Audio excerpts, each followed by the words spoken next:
Hello everyone, कैसे हो आप सब। एक बार पुनः स्वागत है आप सभी का हमारे अपने YouTube channel Shiv coaching classes पर। और दोस्तों, उम्मीद करता हूं कि आपकी पढ़ाई अच्छी चल रही होगी।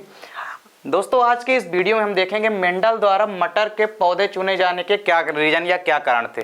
देखिए, इसके पहले हमने दोस्तों आपको प्रीवियस वीडियो में जब जेनेटिक्स का बेसिक कराया था तो हमने आपको वहाँ पे क्या बताया था कि मेंडल ने सन 1856 से लेकर के 1863 के बीच में मटर के पौधे पे अनेक एक्सपेरिमेंट किए। और उनके एक्सपेरिमेंट या उनके जो उन्होंने नियम प्रस्तावित किए, उनके नियम को क्या कहा गया, वंशागत के नियम कहा गया। तो देखिए, मेंडल ने अपने जितने भी एक्सपेरिमेंट या जितने भी प्रयोग किए तो उसके लिए उन्होंने मटर का पौधा यानी कि पाइसम सटाइवम के पौधे का चयन किया। अब देखिए, इस मटर के पौधे या पी या मटर या पाइसम सटाइवम के पौधे के चुने जाने के ऐसे कई सारे रीजन हैं जिसके कारण से इन्होंने मटर का पौधा ही चुना।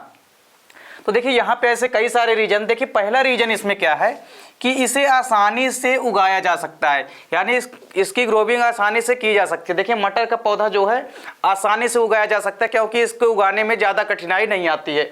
तो पहला रीजन तो यही है कि सबसे बड़ी बात क्या है कि इसको आसानी से उगाया जा सकता है, यानी किसी प्रकार के इसको हमको प्राप्त करने के लिए ज़्यादा देर या ज़्यादा इंतजार करने की आवश्यकता नहीं है। इसको आसानी से उगा सकते हैं और ज़्यादा परेशान होने की ज़रूरत भी नहीं होती है।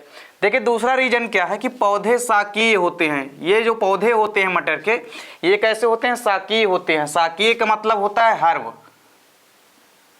और देखिए, हर्ब ऐसे पौधे को बोलते हैं जो कोमल होते हैं और पतले तने वाले होते हैं, जिनका स्टेम एकदम से पतला होता है। तो यहाँ पे देखिए, पौधे क्या होते हैं, पौधे साकीय या हर्ब होते हैं। इसके अलावा जितने पौधे होते हैं मटर के, ये सब कैसे होते हैं, एक वर्षीय होते हैं, यानी एनुअल प्लांट होते हैं। ये सभी एनुअल प्लांट होते हैं। तो ये पौधे साकीय होते हैं और एक वर्षीय होते हैं। अब जब पौधा एक वर्षीय है, जिस कारण से इसको हम वर्ष में 2 बार उगा सकते हैं। देखिए, मटर के पौधे को हम एक वर्ष में 2 बार उगा सकते हैं, अतः किए गए प्रयोगों के परिणाम जल्दी प्राप्त हो जाते हैं। देखिए, यहाँ पे अब पौधे को हम जल्दी से जल्दी उगा सकते हैं और बार बार इसमें संकरण करा सकते हैं, जिस कारण से प्रयोग भी जल्दी या परिणाम भी जल्दी प्राप्त हो जाते हैं।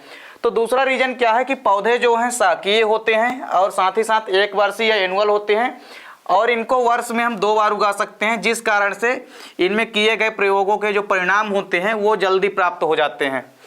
इसके बाद देखिए, तीसरा रीजन क्या है कि पौधों में स्पष्ट, देखिए पौधों में स्पष्ट विपरीत, यानी कि इसको हम विरोधी भी कह सकते हैं।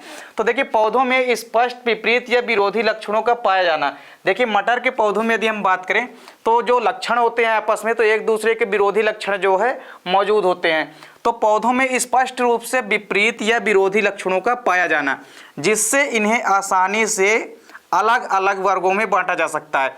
अब देखिए, यदि लक्षण आपस में क्या है, विपरीत है, तो इनको आसानी से अलग अलग वर्गों में हम बांट सकते हैं। एक लक्षण मान लीजिए हमारा प्रभावी है, दूसरा अप्रभावी है, तो इन विपरीत लक्षणों को आसानी से अलग अलग वर्गों में बांटा जा सकता है। इसके बाद देखिए, चौथा क्या है इनका रीजन। चौथा रीजन ये है कि मटर के पौधे में संकरण से प्राप्त संतानें जननक्षम होती है। देखिए, मटर के पौधे में यदि संकरण कराया जाता है तो मटर के पौधे में संकरण के परिणाम स्वरूप या संकरण के बाद प्राप्त होने वाली जो संतानें होती है वो सभी कैसी होती है, जननक्षम होते हैं, यानी जनन करने में क्या होती है, सक्षम होती हैं, जिस कारण से इन्होंने मेंडल ने क्या किया, मटर के पौधे का चयन किया। तो चौथा रीजन क्या था कि मटर के पौधे में संकरण से प्राप्त संतानें जो होती है वो जननक्षम होती हैं, यानी जनन करने में क्या होती हैं, सक्षम होती हैं। इसके बाद देखिए, पांचवा रीजन क्या है कि मटर के पौधे में अधिक फल व बीज लगते हैं, जिससे बीजों को आसानी से प्राप्त कर सकते हैं। देखिए, मटर का जो पाइसम सटाइवम का प्लांट होता है, इसमें इसके पौधे में फल व बीज अधिक मात्रा में बनते हैं। देखिए, इसके कार्पल या इसके फल के अंदर जो है कई सारे बीज लगे होते हैं। तो एक ही फल के अंदर कई सारे बीज लगे होते हैं, जिस कारण से इसको हम आसानी से प्राप्त कर सकते हैं और जिससे बीजों को आसानी से प्राप्त किया जा सकता है। तो देखिए, मटर के पौधे में फल भी ज़्यादा मात्रा में लगते हैं और बीज भी ज़्यादा मात्रा में लगते हैं, जिस कारण से बीजों को हम आसानी से प्राप्त कर सकते हैं और इनमें संकरण करा सकते हैं और प्रयोगों को आसानी से प्राप्त कर सकते हैं। तो पांचवा रीजन ये था मेंडल द्वारा मटर के पौधे चुने जाने के कारण। छठवां रीजन क्या है यहाँ पे कि देखिए, मटर के पौधे अनेक पुष्प, देखिए मटर के पौधे के अनेक शुद्ध प्रजनन किस्में में मिलते हैं। देखिए जो मटर के पौधे होते हैं वो अनेक शुद्ध प्रजनन किस्मों में मिलते हैं, यानी तरह तरह के किस्में इसकी जो है मौजूद होती है, या इसके अच्छी किस्म की कई सारी प्रजनन किस्में जो है मिलती है, जिस कारण से मटर के पौधे में आसानी से संकरण कराया जा सकता है। तो इस कारण से भी मेंडल ने मटर के पौधे का चयन किया। इसके बाद देखिए एक आखिरी रीजन क्या था इन्होंने कि मटर का चयन किया, इसके जो पुष्प होते हैं वो द्विलिंगी होते हैं। देखिए जो पुष्प होते हैं मटर के क्या होते हैं, द्विलिंगी होते हैं, यानी बाइसेक्सुअल होते हैं, द्विलिंगी यानी बाइसेक्सुअल होते हैं। तो देखिए जब कोई भी पुष्प द्विलिंगी होता है उनमें हम स्वपरागण आसानी से करा सकते हैं। तो देखिए अतः इनमें अधिकांशतः स्वपरागण होता है।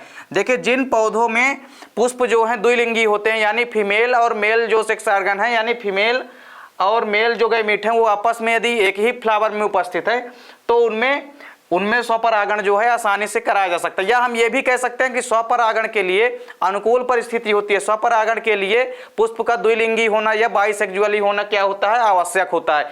यदि पुष्प द्विलिंगी नहीं है तो उसमें स्वपरागण नहीं हो सकता, उसमें फिर क्या होगा, परपरागण होगा।